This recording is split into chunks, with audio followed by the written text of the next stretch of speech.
About electric cars, do you think that's a solution?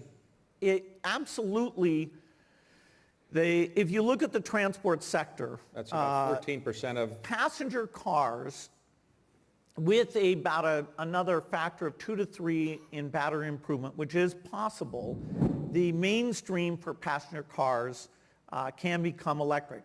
So you have to make that transition.